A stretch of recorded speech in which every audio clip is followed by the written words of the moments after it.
Welcome to Women of Steel with me, Miriam Grace, the podcast where women who've had their metal tested help us make important links for ourselves. I talk to remarkable women about their lives and challenges through the lens of my own work as a psychotherapist. We uncover stories which challenge the power of the status quo and validate the voices of marginalised or disadvantaged women.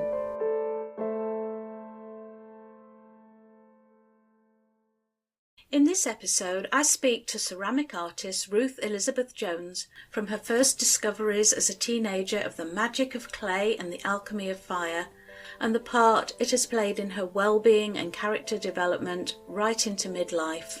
Ruth explains the meditative and well-being aspects of her own creations and for the women she works with, as well as our ancient connection to the earth and to making things with our hands. The evolution of her holding vessels from her experience during the pandemic opens up some powerful reflection points. Oh, Ruth, it's so good to talk to you. I'm really pleased that you've agreed to come on the show because I want to talk about the emotional impact of your work, your pottery. Do you call yourself a potter? I tend to call myself a ceramic artist these days. I think years ago when I was making tableware, I tended to refer to myself as a potter, but since I've been making the larger sculptural pieces, I tend to call myself a ceramic artist. Yes, and we're talking about a career spanning, 35 years? I think, yes, probably. I think I was just working out that next year it'll be 40 years since I was at college training. My goodness, gosh, does Yeah, that make you feel old? it does make me feel old, yeah. Well, I think part of what I want to talk about is, we've had some conversations in the past about the advantages of getting older Mm, and of aging, and mhm. I'm absolutely convinced I can see this in your work. But before we started recording, we were just saying that if you wanted to believe in yourself 100% of the time, Mm, that you wouldn't have the staying power to no. stay with your art, with your Mm. craft. So I'm wondering if you could perhaps tell us about how you've overcome not just self-doubt but other people's doubt in you and your ability.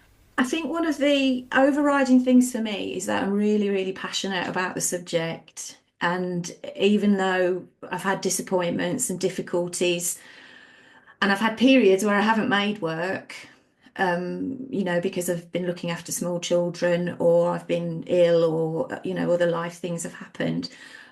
But even through all of that, there's always been a sense of joy about having my hands in clay. So Yeah, that's what I yeah, always come back to.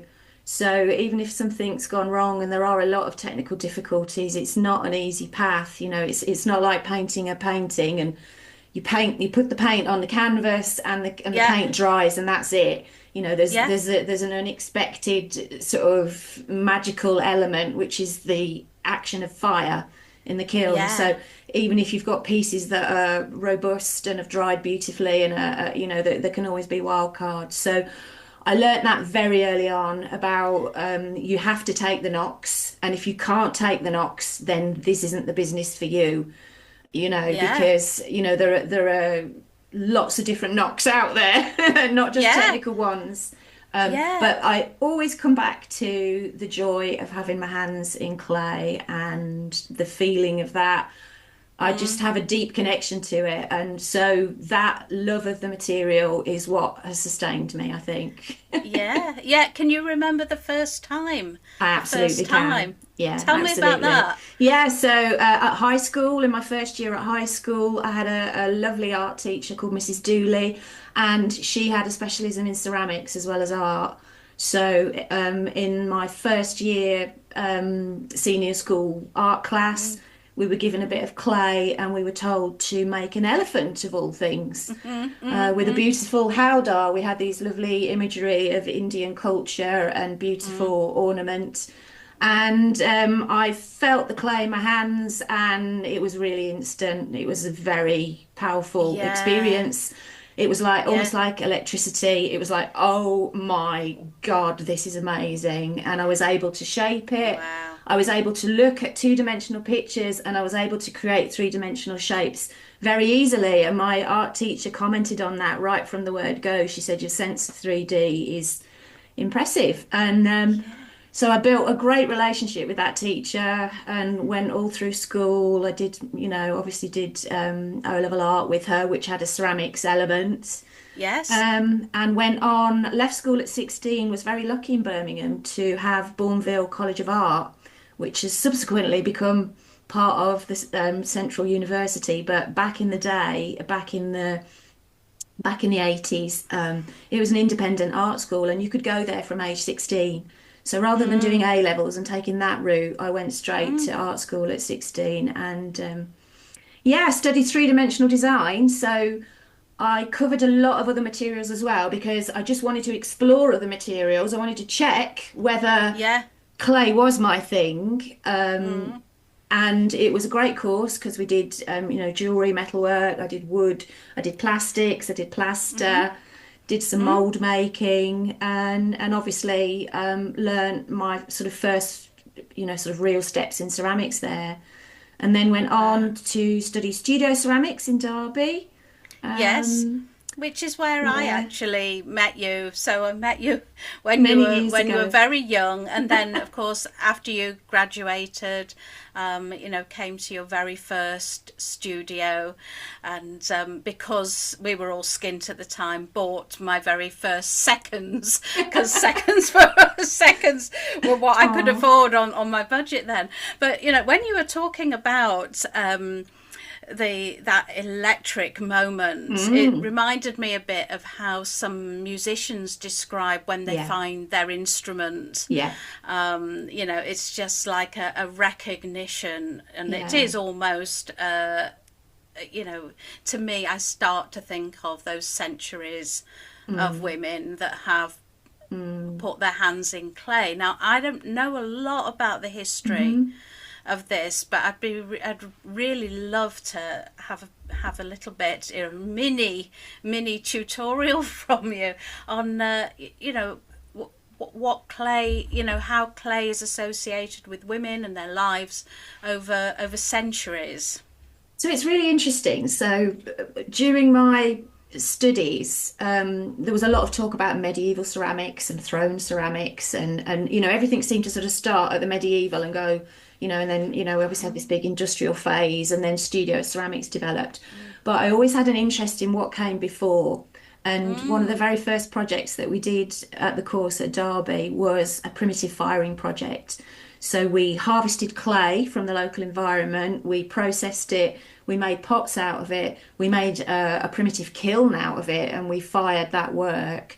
Um, and that was just, I couldn't believe it. It just made me want to learn more about how did people discover clay? When did they discover clay? How, Yeah. what is the history? Mm.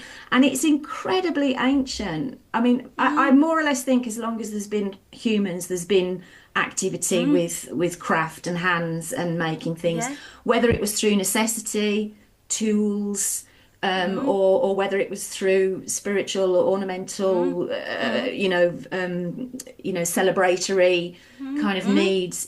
So one of the very earliest pieces of ceramics were what are now sometimes called the Venus figures, and they were Mm. depictions of the female form.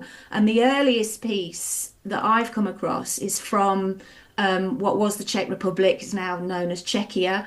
And Mm. she's a Venus. She's about 11 centimeters tall, and she's called the Venus of Dolne Wow. Vestonici. And she's been radiocarbon dated to around 26 to 28,000 BCE, so before current era. So Oh my she's goodness. potentially 30,000 years old. So think about the Mm. generations there. So Yeah. obviously we don't know anything really more than the fact that people felt the need to depict these female figures. We think it's around fertility, and obviously survival was a big part of Paleolithic life. People Yeah. were hunter-gatherers. They were Mm. roving around, trying Mm. to gain food. So Mm. the actual procreation of the human race would have been hugely important. And we think that the female was revered for this ability to produce babies. And we Yeah. think that maybe some of these figures were offerings to the gods or whatever that meant to Yeah. those people. But what's really interesting is that they're totally cross-cultural. So I'm Yeah. mentioning the European ones, but we see them in the ceramic record in the African continent, in South America, and also in parts of India. You know, they occur. This idea of depicting the female form, and they're often have exaggerated features. So, you know, boobs and bellies and bums are often really Yeah. rounded and really Yeah. expressive. So Yeah. that's the very Ah. earliest sort of use of clay. It wasn't until we got to the Neolithic, which is the sort of new Stone Age, around Mm. about 4000 BC, that we start to see the development of vessels. So Right. Right. the Mm. development of vessels happens as people start to settle and as Yeah. agriculture starts to begin, Yeah. because we start to see the production of cereals and grains, and then we know that we need to store them in order to keep the Mm. food stores there for Yes. the Yes. seasons, through the seasons. So the actual sort of development of vessels starts in the Neolithic, but that happens in different cultures at slightly different times. But yeah. Oh, I mean, honestly, I feel like I could do a series of I lectures know. with you, Ruth. But I'm aware that, you know, when you were talking about doing that, what did you call it when you did it at Derby College and you harvested the clay? What was Yeah, that so it called? was called a primitive A firing primitive, project. right? Yeah, So there's yeah, something almost about time traveling that you yeah, almost felt as if you absolutely. were reliving that experience. Yeah. And I think we sometimes see these things. They sometimes have programs on the telly, don't they, Mm. where people go and live at certain eras and so Yes. on, and have that lived experience. And it Yeah. seems as if that made a big impact on you. And then Massive. as a connection that I've just made as we've been talking is there's something about I think you do workshops sometimes, don't you, Mm, about the goddess form. I do. So there's something about the feminine form and Mm, being a woman, which we'll mm, certainly be going into more detail in a bit. But I'm looking at these vessels. Anyone who's watching on YouTube would be able to see, or if you're listening on podcast, you can see Ruth's website from the show notes. But these vessels behind you are this combination of there's something I see anyway, almost about reverence for the female form or women, mm, and and their vessels as well. mm. They're not. I don't think these art pieces are used in practical ways. You're not storing grain or olive oil in them or anything like that. Not at the moment, no. So tell me a bit about obviously these you use the word magical. These have been magical experiences, touching the clay, Mm, having that ancient experience, reliving that. I know that you've done through your career. You've also taught ceramics a lot, and you've worked with a variety of people from all sorts of backgrounds, and some really quite deprived. I know that mm. you've done work with community projects and so on. What what evidence do you have that you're not the only person that feels touched by the magic of clay? That's a really good question. Well, as you said, I've taught in further education for many years, part-time, alongside making my own work. So I've had hundreds and hundreds of folk through the doors, and I'm always amazed by the variety of work that people produce, and people love it. That's Mm. my experience. Mm. I've had several students that have gone right the way through and that, did the introductory ceramics units with me at college, then went on to art school and have graduated and now practicing ceramicists. I've got probably three or four people like that, so obviously for those people it made an impact and it made them want to learn more. But latterly I've been doing quite a lot of community work. I came out of further education about this time last year, just before Christmas last year. So the last year I've been spent sort of primarily in the studio, but I've also been out in the community again.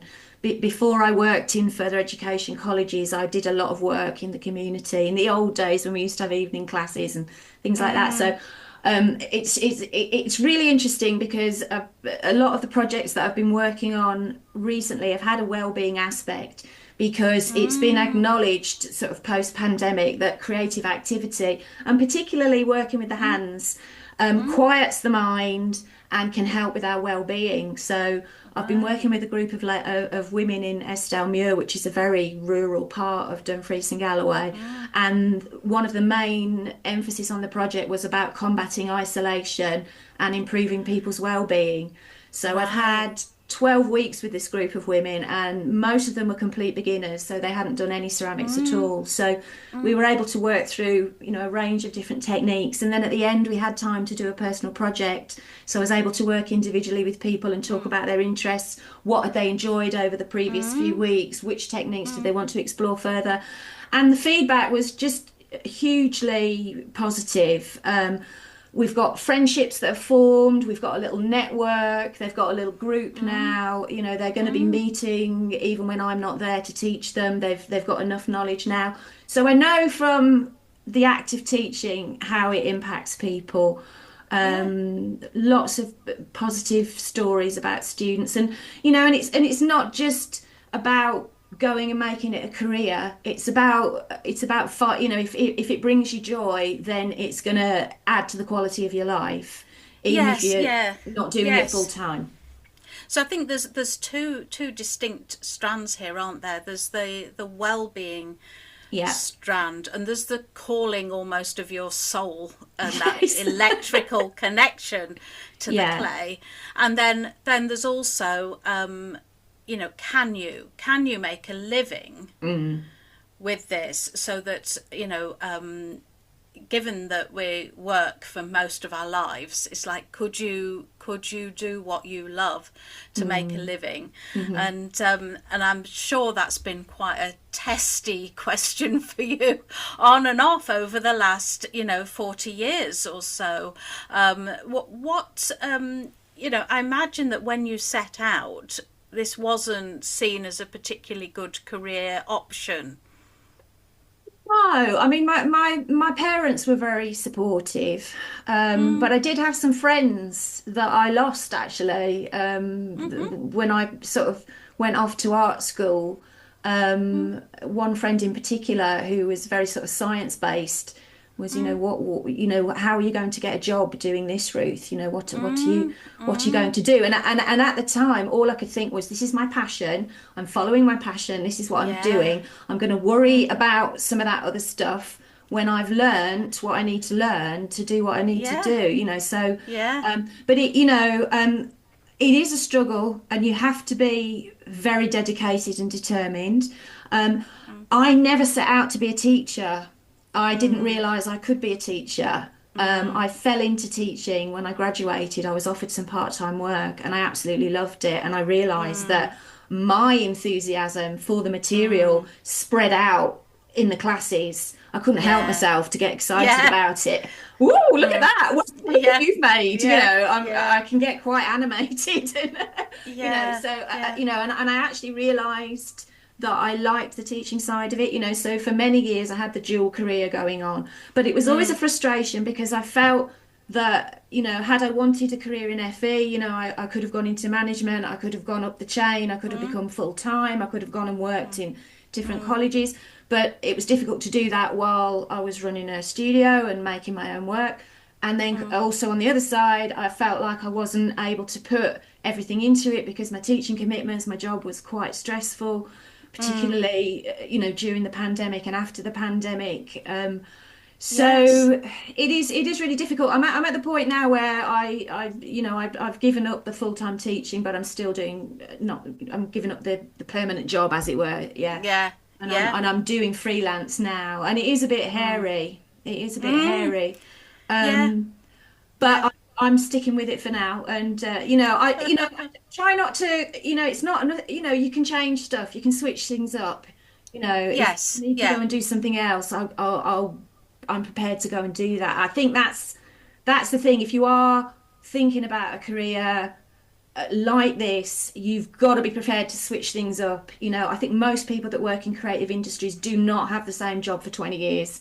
They're doing a Yes. bit of Yeah. this, they're doing a bit of that, they're doing some permanent work, they're doing some freelance work, they're mixing Yeah. and matching, and it's just about holding the line really, and holding the confidence in what you're doing, and it's Yeah. not for everyone, No, and that's no. fine. Well, yeah, yeah, and I can relate to some of that. Particularly, at the moment I'm writing a book, and I have to say that when I get a chance to write, I'm longing for this chance in between my work Yeah. to write, and it's so soothing. It's like getting all the thoughts in my head sort of down under subheadings. It just soothes me, and I love it. And this is not a money making Mm. venture at all. It's almost I have to do it, so I can really relate to that. I Mm. think we'll take a break in a little bit, but when we come back, I do want to talk about the soul of your work, as I see it. But for anybody who's watching on video, I'm wondering if you could just tell me some of the names, because I like the language of the names of the vessels, and there's some of them behind you. And like I say, Mm. if you're not watching on video, you can look at Ruth's website, which will be in the show notes. So I've got a few kind of themes, I suppose. They all kind of relate to the same thing, really. But um, during the lockdown, which was particularly horrible because I'd got children at home that I was trying to keep, busy. And Mm-hmm. I'd also I was thrown into online teaching, and anyone Oh. that knows about practical subjects, it was very challenging, and I felt totally full up. I felt like I was maxed out. I was like, if anyone Mm. asked me to do anything else, the Mm. whole lot's just going to crumble. I felt Mm. full. I felt like I was holding on to lots. It was in this kind of holding position because we couldn't really Mm. move forward and we didn't know what was Mm. going to happen. So Mm. so this idea of fullness sort of came to Mm. mind, and this piece this this piece that's just behind me here was one of the first what I call holding vessels. So Mm. I felt like a heaviness, but I Mm. still felt I felt grounded, but I felt like I was suspending all this stuff, So this sort of Yeah. shape that I created Yeah. that has this sort of wide, that's where all the stuff was that I was holding. Yeah. Yeah. and Yeah. And and then quite sort of, I realized that the profile of it was very reminiscent of a pregnant belly. it That is. that wasn't what was in my head. What I was thinking Mm. about was this containment and this holding, and I was thinking Mm. about vessels and what do vessels do, and we Mm. are all vessels, and I was thinking Yeah. about how that relates to the female body and lots of stuff like Mm. that. So they're called my holding vessels, and they're very much about women Yeah.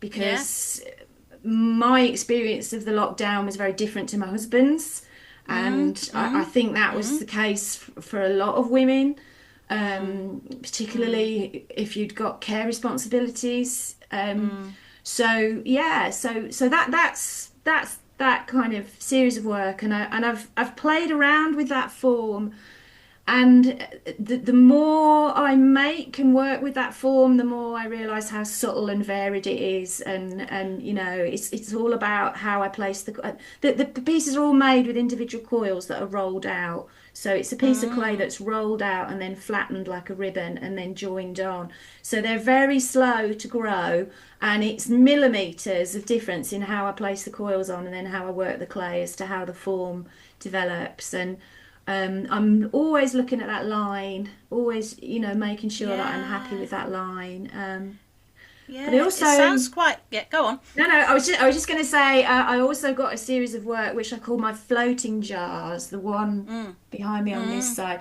Mm. and they're based on the idea of the Korean moon jar. So moon jars were Mm. made back in the sort of 1600s. I think that's when they started Mm. making them, and they were actually thrown in two halves out of porcelain. So they're generally very Mm. white, and they often have little irregularities. And there's a beautiful example in the British Museum Mm. that I was inspired by, and I started to sort of make these very round forms, but with the addition of Mm. this little raised foot. I wanted them to Mm. feel like they were kind of floating. Yeah. And Yes. again, I come back to that same form, and I make them in different kinds of clay, slightly different scale, and it's a very slow development just through hours of making, really. And yeah. Mm. But Mm. I still do some throne work too, so there's a range Yeah. of works there. Yeah. As you're talking, I think it's something about.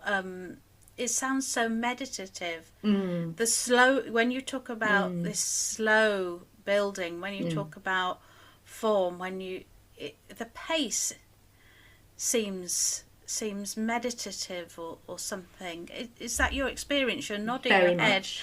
Yeah, very much Tell so. me a bit Yeah. about tell me a bit about the part that I don't know, peacefulness or meditation might play in your work. I think it's really important because what I know is that if I'm scattered and feeling rubbish and upset Mm. about something or rattled by something, it doesn't flow. And I'm actually Mm. better off to go and do something else in that Mm. scenario. Um, Mm. I mean, the thing is about the making is that the actual sort of the lovely meditative rolling of the coils and the joining of the Mm. coils and the Mm. scraping is actually a tiny part of all the rest of it, Mm. because Mm. there's Yeah. lots of processes that are tricky, and packing the kiln and Mm. recycling the clay and all of that. But when you're absolutely right. When I'm in my zone and it is really, really beautiful. The busy brain switches off. All I'm thinking about is how the clay feels in my hands and how I'm feeling and the shape that I'm trying to create. So what I think is that when I'm in that zone, the work is better.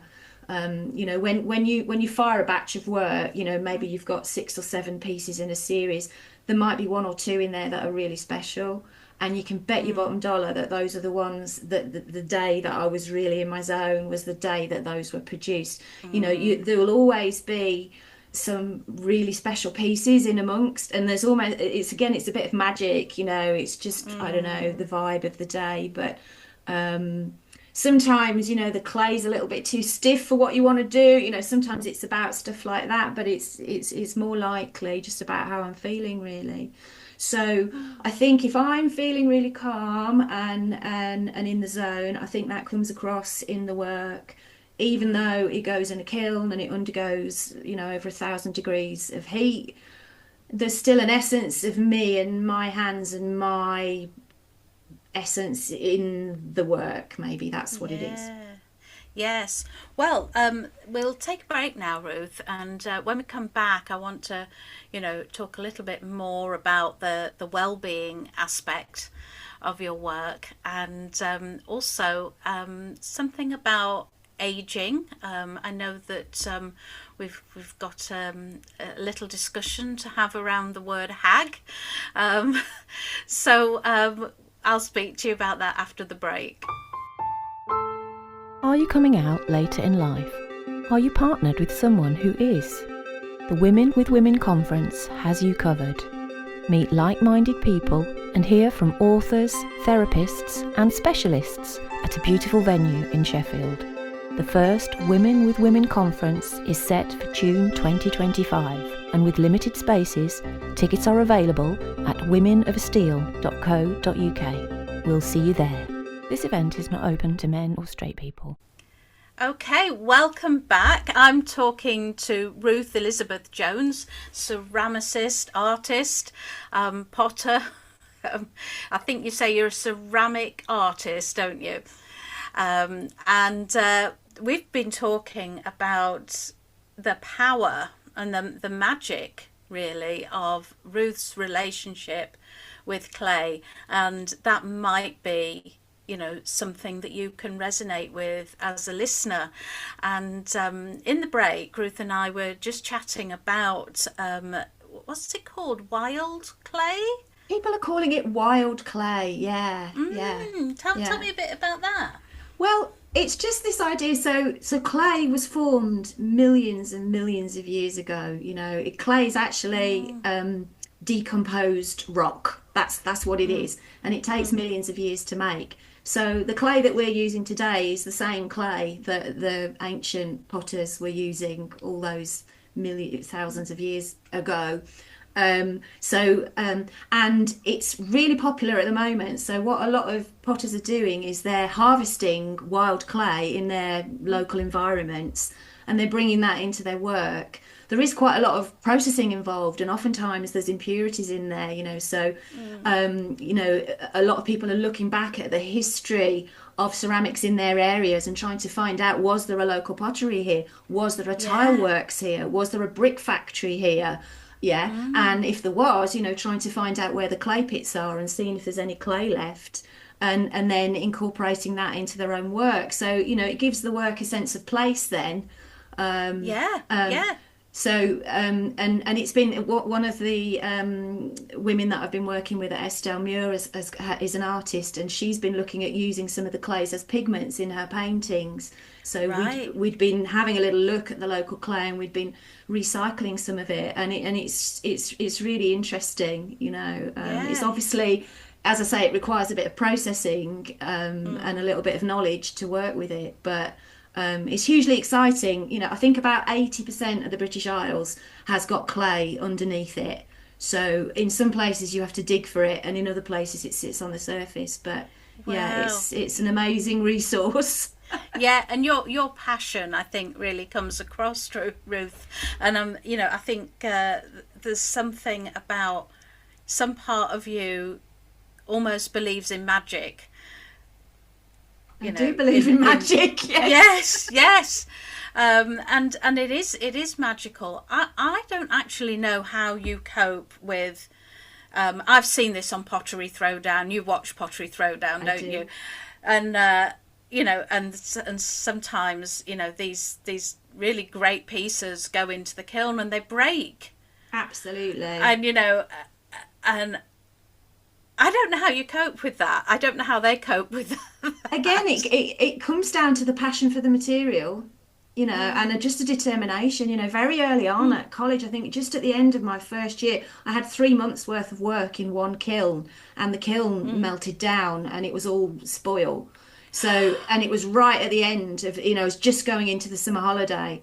And I remember sitting on the grass having a cry about it. But then I remember saying, bloody hell, I'm going to get up and I'm going to make some more, you know. And I do remember the tutors, you know, saying, you know, you've got to build resilience on this one because you're learning and you're going to make mistakes and things are going to go wrong. And then there's the whole wild card of the firing anyway, you know, even with tried and trusted materials, even with tried and trusted techniques, things can still go wrong. I've had several pots just this past summer that cracked and went wrong. So, you know, even somebody that's is as experienced as myself can still experience horrendous technical issues. Lots of colleagues have experienced them as well, you know, and I mean, I think, you know, because people ask a lot at the moment, you know, in this sort of culture of well-being, you know, how do we build resilience? What, you know, and I don't really know the answer to that, but what I know is that my passion for clay is what inspires me. But, you know, maybe you have to step away from it. You have to acknowledge the disappointment, you know, you know, you've got to feel it to know it, and then you can move on from it. I don't know any more than that. Oh, I mean, this is so fascinating because at the moment I'm writing quite a lot about, you know, making mistakes and regrets and those sorts of things. And if people are too frightened to make a mistake and for something to go wrong, they can't do anything. You know, it's like that. effectively everything we do, we don't know how it's going to turn out. We make the best guess that we can at the time about our decisions and so on.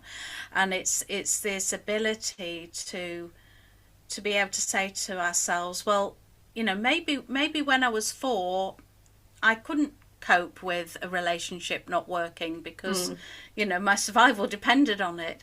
But maybe when I'm 40 or 50 or 60, maybe I can cope with it, and to reevaluate our capacity to survive things not working out. And I think when you've mentioned the pandemic a few times in this interview, and I don't think we've even begun to realise what we all went through, and the impact on everybody. But it seems to me that working with clay or just living our lives is all about creating things, and having the thrill and the joy of creating that thing, and then sometimes that thing breaking.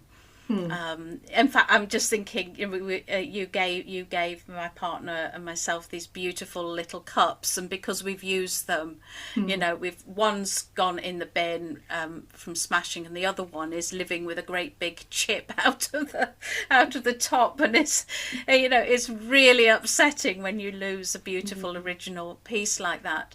But then it's been really joyful using them. So there's something about coming back from things, and because I know you very well, having this conversation, I've had conversations with you for decades, but it's really striking me in this moment, how much of your character is your work. This is very you. Now we're talking about it. It's like, I really don't know if I could have coped with 3 months of work going down going down with the melted kiln. But it was interesting but because it's very you. Just as we were talking, I'm sitting here thinking that's how you build resilience, because after that horrible experience, I came back and I made what was better work. And I then had the joy of seeing that being fired, right? And the joy is almost all the more sweeter because you've been through the loss before the joy. So, and maybe that relates back to now being in my 50s, because I've experienced a lot of loss, and I know that I can come back from it and that I can triumph again. So that's maybe where the resilience comes from. There's the fact that the passage of time and I've had a lot of knocks, as do most people in their lives. So learning and thinking about how you came back from that knock maybe is part of the resilience strategy. That's fantastic. That's so useful, Ruth, and I think that is it exactly. You have updated your systems. It's some of the tragedies that happen to us in life happen even before we've got the brain that we've got now. But what you've been able to do is to keep running that experience of creating, losing, recreating, losing. You've been able to run that experience again and again through your adult brain, through the medium of clay, through your work, and this is something that I really want us to conclude with as we talk about your career, your life, your survival, your character, is about aging, and what the advantages and disadvantages of aging are, both in your work, and how that's been for you in what seems to me like the real love of your life. So, what was the question, Miriam? Sorry. No, it's No, it's probably me, but it could be menopause. You see, and this is what I'm expecting our demographic to be. So, hopefully, we've got really forgiving listeners who understand why I'm waffling on. And you can't remember what I was asking. So it was advantages and disadvantages of aging, okay, and what the aging, I suppose, what the aging process lends to our work. Well, one of the things to say about ceramics is it's hugely physically demanding. And back in the day when I was production throwing, batches of mugs and bowls and dishes. It does put quite a strain on the joints, the wrists, the lower back. Lot of people that work with clay in sort of latter stages are struggling with arthritis and things like that. So and it's one of the reasons that the hand building suits me. It's a slower process, it's less physically demanding. It is still physically demanding, my hands do ache sometimes, and I'm acutely aware that I need to look after them. Yoga is a massive part of my life, and post-menopause it's a savior. It's almost like you have to do it just to keep yourself maintained. It's I mean, I do it because I love it too, but and obviously keeping your mobility going and things. So as I move forward, I am acutely aware that the age that I'm at, and it's partly why I took the opportunity to come out of my permanent teaching job, to actually give me a bit of time while I'm still hale and hearty. In terms of, I mean, I obviously struggled with some of the menopause stuff. I really struggled in the classroom with the brain fog and losing the thread of, I'm used to being very articulate, and I've done a pretty good job, I think, on this podcast, but I was experiencing at work, standing up in front of people and forgetting where I was. I mean, luckily I had really good relationships with students, so we'd have a little bit of a laugh about it, and I'd say, oh, come on, you keep me right, what were we saying there? So, and I've struggled a lot with anxiety, and had a lot more anxiety, but being in the studio and working with clay helps that. Staying grounded in the clay helps that. So it's I mean, I think I've obviously got more confidence in my abilities, and I've applied for things that I would never have dreamt of applying for, and some of them have come off and some of them haven't, and again, there's a lot of knocks there, but again, you say, okay, I didn't get that one, but I got that one. There's various bits of arts funding available, and there's various residencies and things that you can apply for if you're a working artist. So you've been making big life decisions, so that it's a big decision to do less teaching, or not to have that permanent job, and to throw yourself into this. And it's really interesting because a lot of my clients and myself as well, we've often made big decisions, but at a time when we've had more anxiety kicking off, more brain fog, feeling quite de-skilled, can't even find the right word, or remember why we've walked into a room. And yet there's this other part that's sort of slowly arriving, which is this sort of very grounded confidence, and not caring as much about what other people think. It's just like, I need to do this, and you need to make your pots, and I need to write my book. And of course it'd be great if people love your pots and buy them, and love my book and buy it, but there's it's almost, well, for me it is about, there's not as much time left. It's now or never. And so that resilience that you've built through all the knocks that you've been through, somehow helps you apply for something when you're also managing anxiety with yoga and obviously making your beautiful vessels. And I know that you do like a bit of a walk up the glen as well, because Ruth, you're based in Scotland. I know that you have open studio. Is it once a year? Yeah. Yeah, once a year. So if you're listening to this around about April time, I think it's May usually. End of May. Yeah. End of May. So, you could treat yourself to a special outing to go and see Ruth, meet her in person, and look at some of these beautiful art pieces that, to me, just epitomise the beauty of middle-aged women. It's something. It's like you're making it beautiful.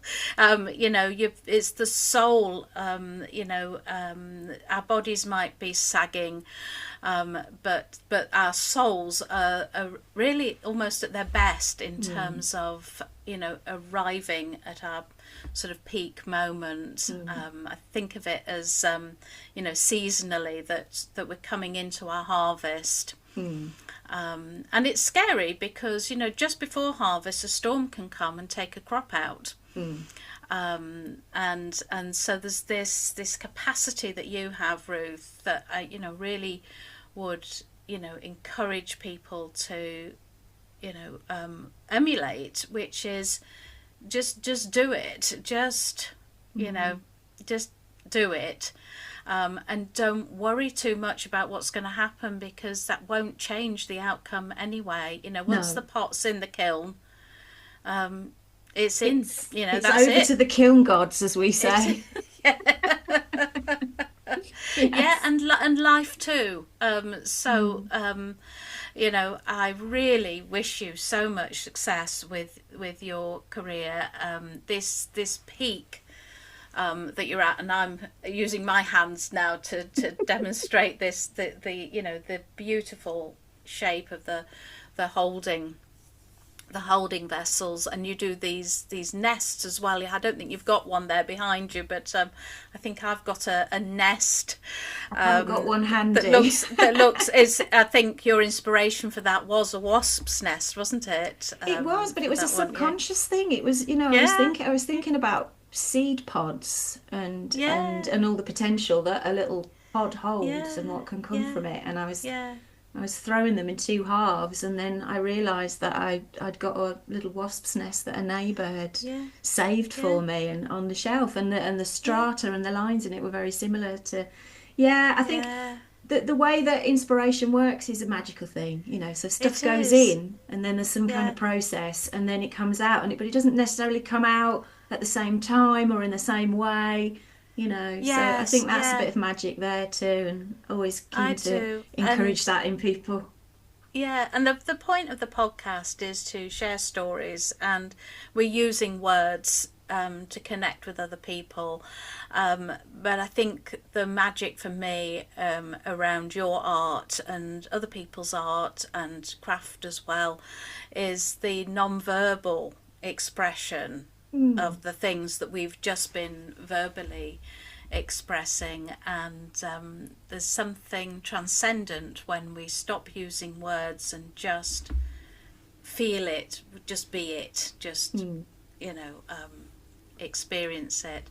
And that's what I get when I just sit and look at one of your pots, and I think that you experience perhaps when you're making them. I do, yes. Yeah. Thank you. Well, it's been lovely to talk to you, Ruth. It seems that we've come to a natural ending, and I would really encourage anybody listening just to give themselves the glorious treat of a trip to your website as a soul-soothing exercise, and wish you all the best in the year ahead. Thank you very much. Thank you for asking me. It's been a pleasure. Making pots and leaving it up to the kiln gods is a powerful metaphor for facing uncertainty and growing our resilience. I know Ruth really well, yet there was an alchemy of sorts in talking in this particular format for the podcast, where her steely core was much more visible. And at first I was seeing a strength in her that I didn't recognise in myself. But now I'm left pondering the alchemy of aging and the stresses and forces that she and I, and probably you, have been under, and I'm somewhat awed by our ability to hold so much under pressure, maybe sometimes breaking and then regathering and trying again. Reflecting with Ruth, I'm also aware of a continuing need to unpack the consequences of the pandemic, especially on women, and so much of this is wordlessly communicated in Ruth's art. Thank you for listening to Women of Steel, created and hosted by me, Miriam Grace, psychotherapist at Blue Skies. If you'd like to know more about my work as a therapist and writer, you can follow me on social media. Please take a look at the show notes for information and contact details. And in the meantime, be kind to yourself.